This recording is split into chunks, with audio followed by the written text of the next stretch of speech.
and welcome back to another episode of FTC Feature, the podcast, where we talk about anything and everything FTC in the North Texas region. Thanks for joining us on this fine Wednesday, and I'm your host, Louisa, and I'm joined with Katie and Aayush, our co-hosts. You guys may have recognized a new voice on this episode, and that's because Aayush is a new co-host. He's going to be on this podcast from now on, and we're glad to have him. Hello, I'm very excited to be a part of this. So I'm on team 11472 Ravenclaw, and I specialize in outreach. Awesome. Nice to meet you, Aayush. So before we get started, a lot's been happening in the North Texas region recently. So here's a brief recap.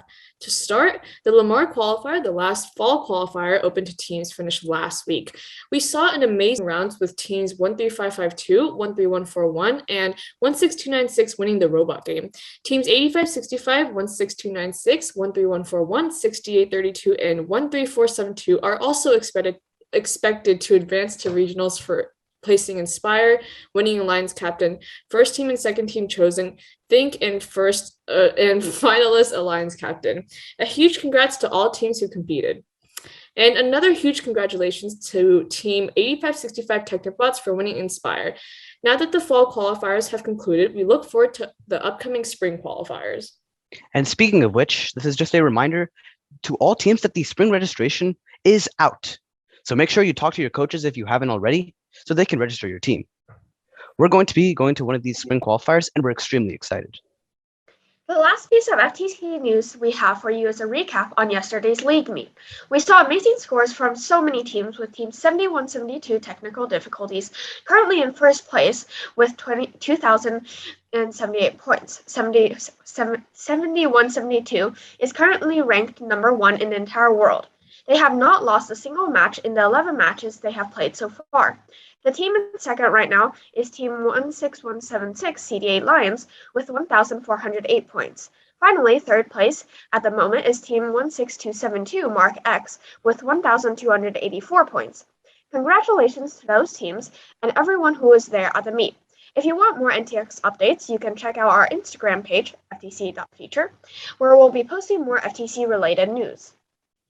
Now, let's get on to the episode with a new FTC feature segment, Feature Stories. To start off every episode from now on, the host and maybe even the guests are going to share any FTC-related stories they think should be featured. So, Louisa, what is your feature story for today's episode? Well, my feature story for today's episode is a funny prank played on me since I was at All Region for our first qualifier and I missed it. So our teammates called me and said they got kicked out of the qualifier. If Katie or Aayush would like to explain more. Yeah, so basically that Saturday we had 4 people that were out for All Region. So we decided to play a really funny prank on those people. So we told them that we went to our robot inspection and then we got our TSC inspected and it was too wide, so it didn't fit within the dimensions. And then Aayush raged and he started throwing freight at people. And then we texted Louisa and we told her, oh yeah, we got kicked out of the qualifier and we're not allowed to play in the matches. And it's like it was really cold that day as well. So we were stranded outside. We couldn't even go in the building. And then later on, a few hours, we told her, oh, okay, so they let us back in and now we're just sitting in the stands watching the matches, but we can't compete. And I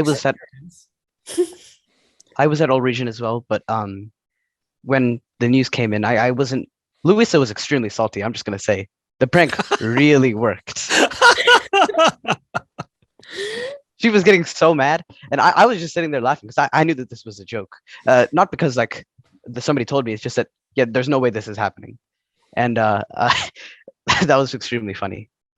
Yeah, and we were originally thinking of like actually filming a video and showing proof of like, oh yeah, this is a ruse. She's like throwing freight at people and that's why I got kicked out. But that didn't really happen. But it was pretty funny.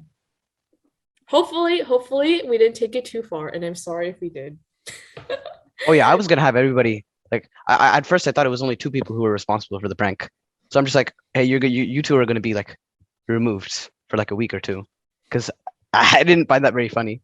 Well, I did at the time, but then after I thought that was really mean. Well, but then once I realized the whole team was in on it, I'm like, oh, okay. Well, this is called having fun, guys. Now let's get on to what this episode is all about, and that is the history of NTX FTC. However, let's be honest, we three don't know too much about this topic, so we've invited Patrick Michaud to today's discussion. Hello, Patrick. It's great to see you, and we're honored to have you on. For those who don't know you, tell us a little bit about yourself. So good afternoon, everybody. Thanks for having me. First of all, I'm really enjoying the podcast series, and I'm glad that you're putting it on. So I'm Patrick. I'm the coach of FTC 7172 Technical Difficulties. And for the 4 seasons prior to this one, I was the program delivery partner for North Texas FTC. 7172 has been in existence. This is our 9th season. So we've been around for a while in North Texas FTC. So I've had a lot to do with FTC in North Texas over the past 8 or so years. That's really nice. But before we begin talking about that, I just wanted to congratulate your team for their amazing performance yesterday. So how was your experience, and how can you use that to carry on in the future?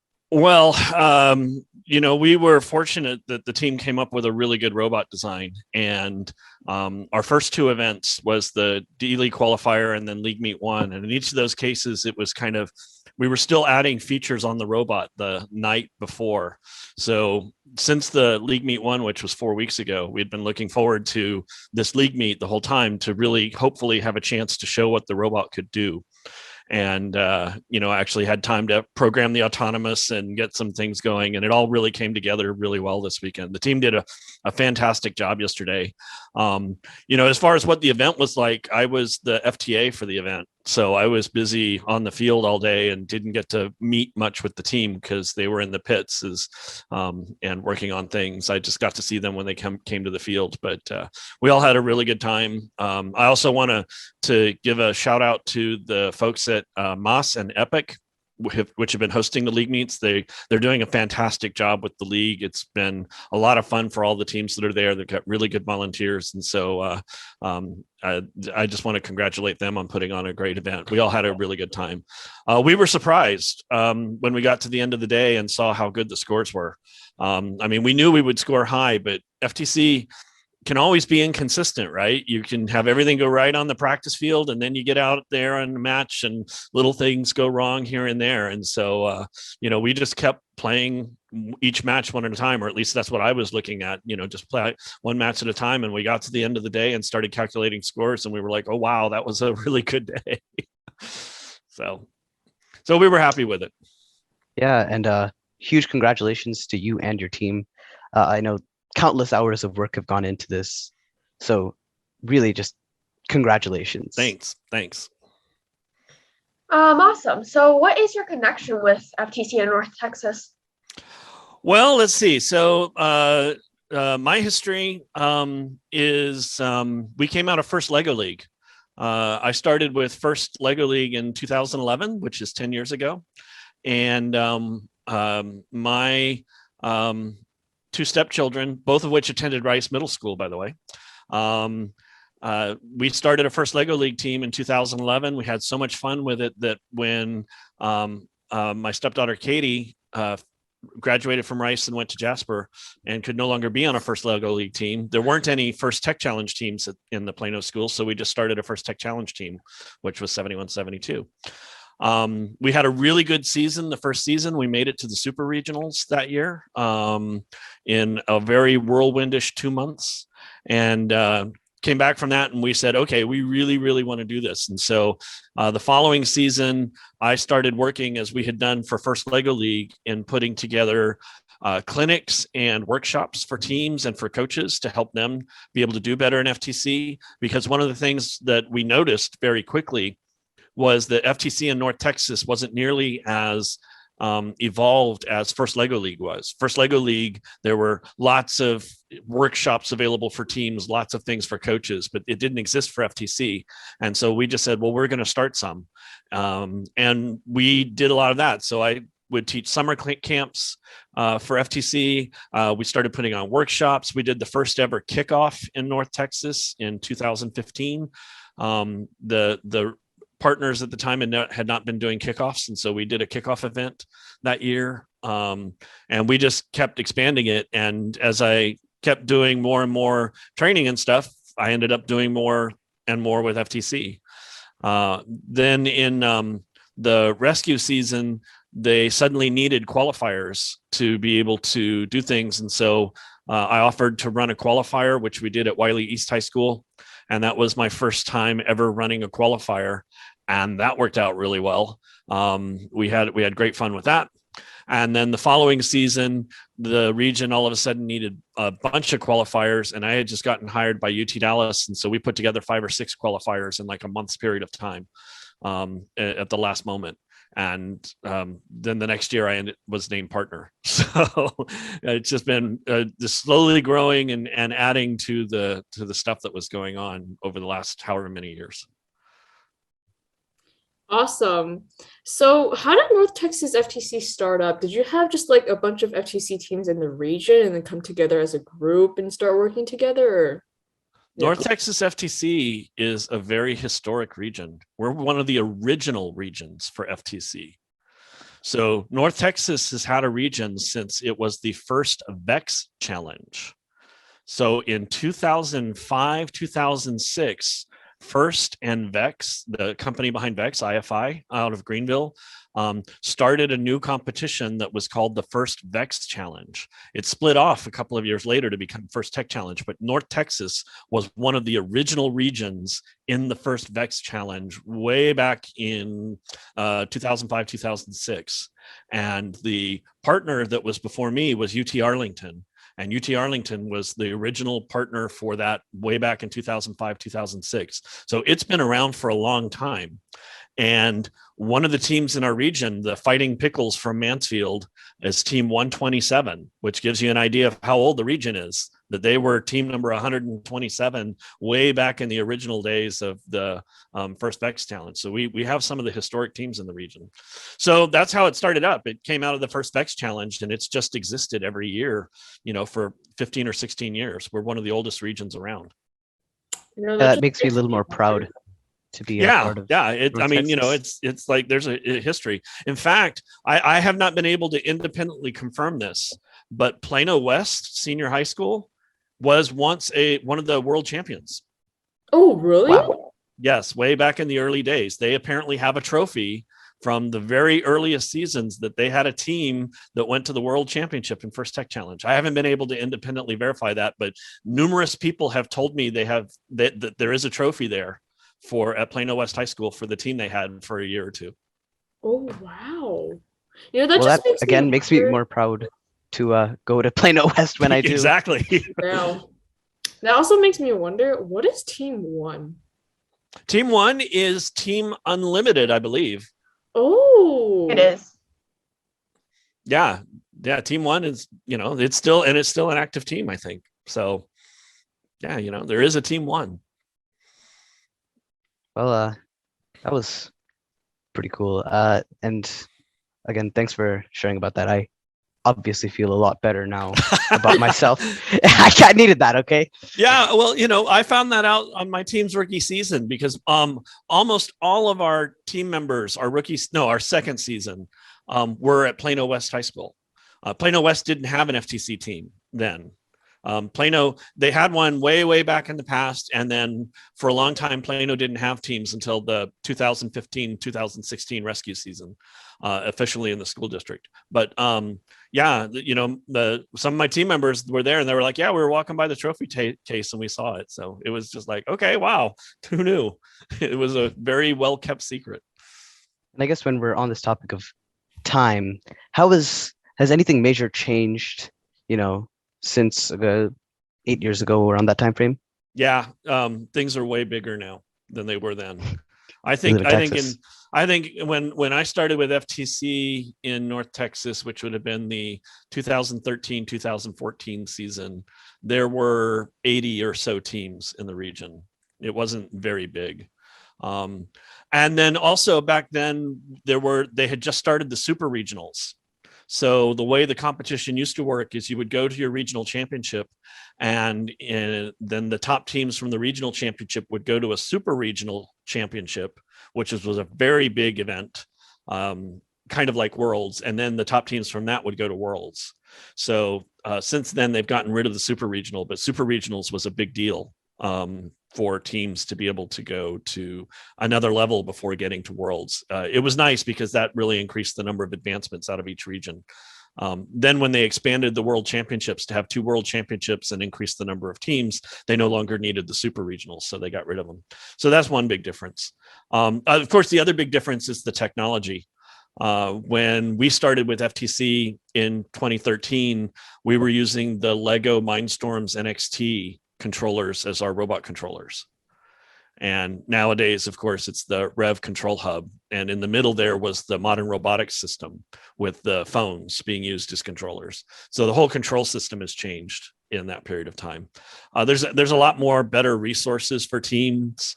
Way back in the early days, most everybody just did the Tektronix environment. Nowadays, you can do Rev and GoBuilda and, modern robotics and all sorts of other vendors for parts. It's a lot more variety of stuff, a lot more sophistication. There's a lot more CAD that takes place. More teams are doing CAD. There's a lot more computer designed robots. It's really fun to see how much it's changed, not only just in North Texas, but throughout the world. But you really see it in North Texas with the quality of the teams that are competing in North Texas over that time. So a lot more teams now. The teams are much, much better. Not only, compared to the way that we're then, but compared to other regions.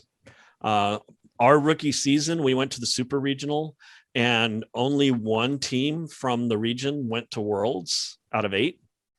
But you would look at other regions like Central Texas or Florida or Arkansas, and they would have most of their teams make it to Worlds. So North Texas now, when we go and compete at Worlds or when we go and compete at Super Regionals, we're known as having some good teams, which is also a lot different now than it used to be back in when we first started. There weren't very many good teams coming out of North Texas that would then make it to Worlds or make it beyond the Super Regionals.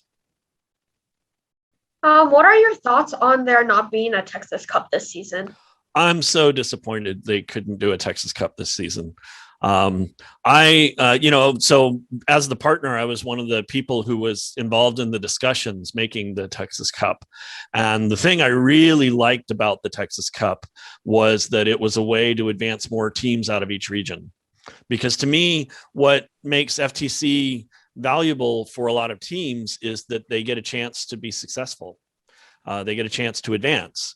And if you reduce the number of advancement opportunities, then there's less opportunities for being able to go back and tell their principals or their school district superintendents and other schools to be able to say, hey, we advanced, right? Which is what gets a lot of support from administrators and from other folks to having a team again the following season. They can say, wow, you went, you competed, you advanced to another level. Let's see how much farther we can go. So the fact that Texas Cup isn't happening this year is a disappointment. I understand the reasons why, so I can't fault First in Texas for there not being a Texas Cup this year. But I was also sad when the Super Regionals left for similar reasons. The Super Regionals were such a great event, and it was disappointing that Super Regionals left. So I was glad for Texas Cup to come back, because Texas Cup kind of acted like a super regional. It was another level of competition between the regional championships and Worlds, and it could be a really good showcase event. As people saw this past June, Texas Cup was a really nice event for FTC teams. It was, something really special to be able to go to. And so I wish it could come back, but I don't know that it'll come back anytime soon. There's some other issues that are going to prevent it from coming back. One of the biggest ones is timing. If you're going to try and do an event between your regional championship and Worlds, it has to happen in March. And it's hard to get an event scheduled in March, a big event scheduled in March, because that's when FRC season's taking place. Oh, yeah. I forgot about FRC. Yeah, because FRC season's taking place, it's hard to find a venue. It's hard to find volunteers. It's hard to find all sorts of things. So I mean, there's just lots of reasons why. And for a big event like Texas Cup, those are expensive.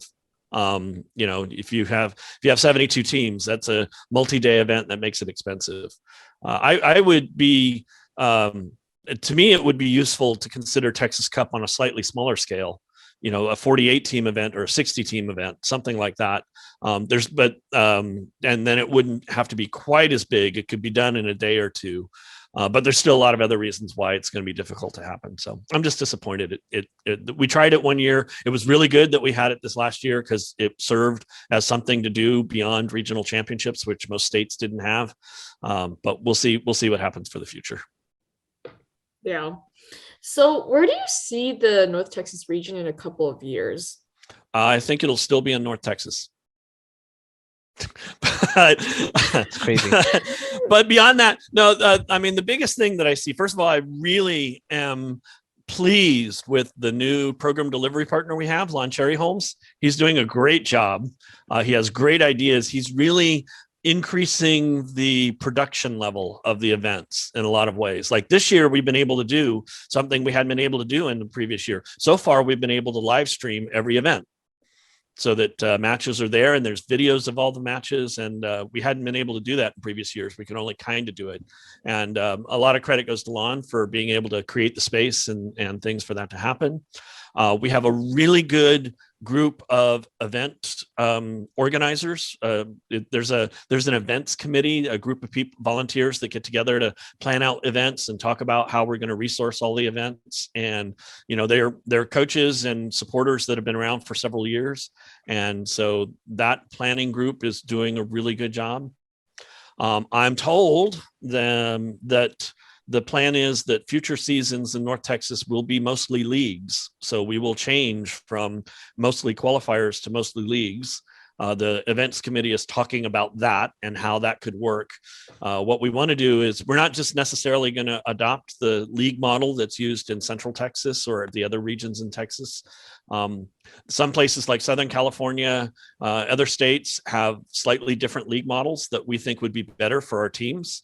And so we're looking at doing those, and then maybe other Texas regions will follow suit. So we'll see how that goes. We're seeing a lot more teams, and I expect this to continue, just like you all are doing, where we have a lot more outreach and communication between teams, which has always been a huge goal of mine. And I'm grateful to all of you for putting together this podcast series, where we have teams like yourself, like TechnicBots, like Iron Rain, that are constantly out there bringing teams together, sharing resources, creating workshops for people to go to, increasing the level of communications that's taking place.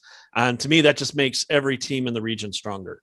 It makes it a much more fun region to be in, much more exciting to be in. And so I expect that to continue, just because we have some really good leaders, both among teams that have been around for a while and also among new teams and some newer team members like yourselves. So I think that it used to be in Texas that the Central Texas teams were the strongest ones and they tended to dominate things. But over the last few years, I think North Texas has now got a lot of weight behind it from the strength of its teams and the connections that are being made. And I expect that will continue in the years to come, because Lon Cherry Holmes, the PDP, and other folks are just really pushing it. And we're talking about Mr. Cherry Holmes. He did endorse our podcasts. Yeah. So I love Mr. Cherry Holmes. Yeah, he is great. Yeah, so that's I guess it's kind of inspiring of what you're saying, and I guess good. That's what we want. It's going to be really good. That's what we want. I mean, I love sitting on the FTC Discord, and I do the chat clinics for the coaches. Just to have places where we bring people together and let them talk about their robots, what they're working on, what their challenges are, trade hints for how to make things better. Just do that. And it's just, it's been great fun to watch the region really grow.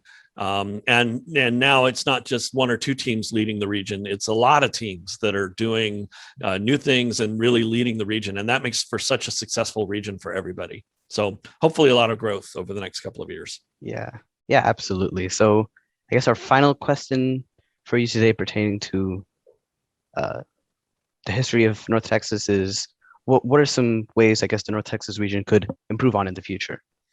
So the biggest thing we're going to need, and I mean, teams can help with this, is we're going to need more volunteers.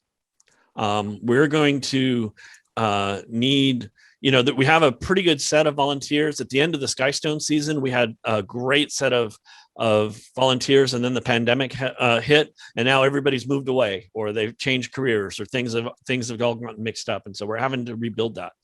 But as we move to leagues, we need more volunteers.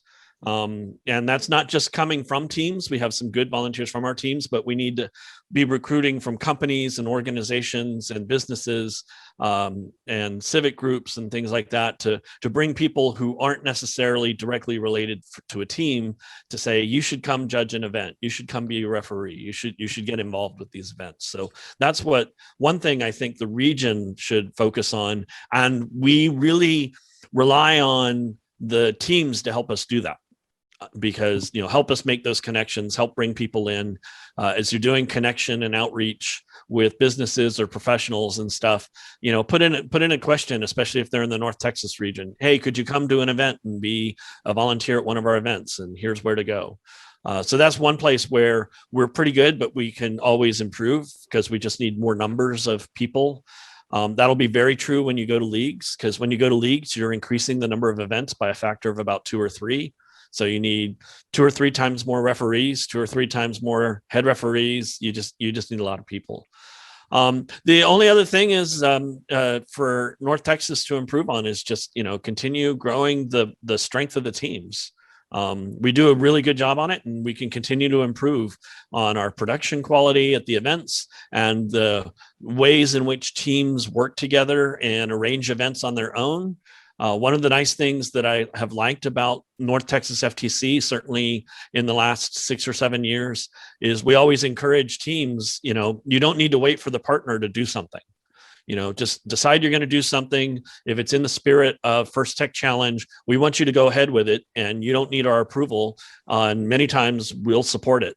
We'll find people to help out. We'll find resources to help out. So that's what I would say for North Texas. The main thing that concerns me is volunteers, getting more and more volunteers and more people involved from that side of the equation, which will enable us to have more events so that we can accommodate more teams. Yeah, and I guess that's a very fixable problem. So it is. Yeah. So it's very nice that and obviously when we email companies, we're definitely going to be asking them whether they can volunteer at some of the leagues and qualifiers that NTX may be having. Yeah. Because and a lot of times businesses will like to send not 1 or 2 people, but they'll send 5 or 6 because they all know each other and they can all have fun together at the event, whether they're judges or things like that. In FRC, we would go to events in FRC where a third of the judges all came from the Air Force, right? So they were all officers and enlisted people or people that were in the Air Force. And, they would take a Saturday or a couple of days off and come and be judges at the FRC event. And so, they had a good time doing it. They like doing it as a group. So anyway, there's just ideas of things we can look for. Let's wrap up this episode with a piece of advice for any FTC teams that may be watching, especially considering that spring qualifiers are coming up. So what advice do you have to give? So my first piece of advice would definitely be have fun. Go to the qualifier, go to whatever event you have, make sure to have a good time. That's, really what it is. The other piece of advice I would have is get your team connected to other teams.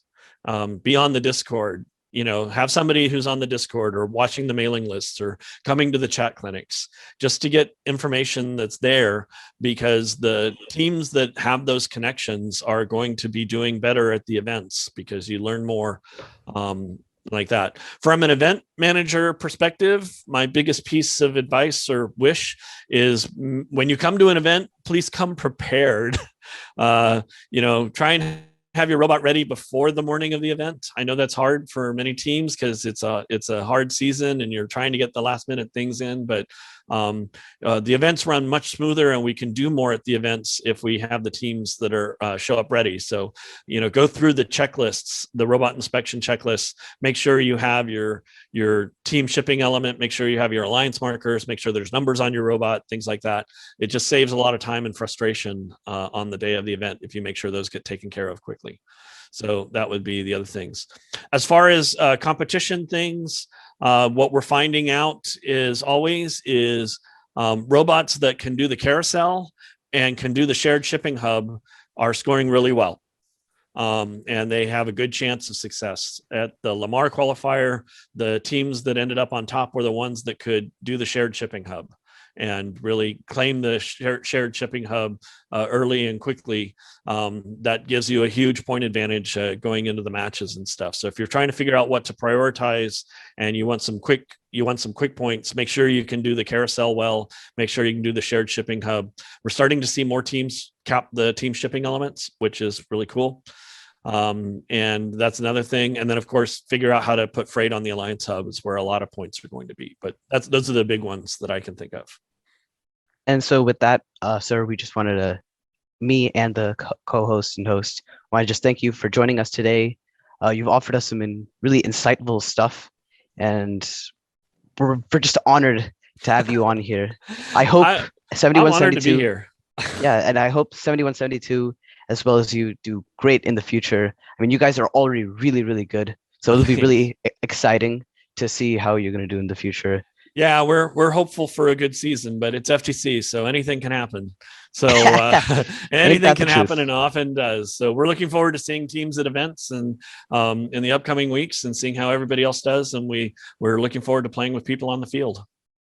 And yeah, so thanks for joining us today. I hope you have the great rest of your day. And to the viewers, that is a wrap of episode 4 of FTC Feature. So we really hope you enjoyed this video and this podcast.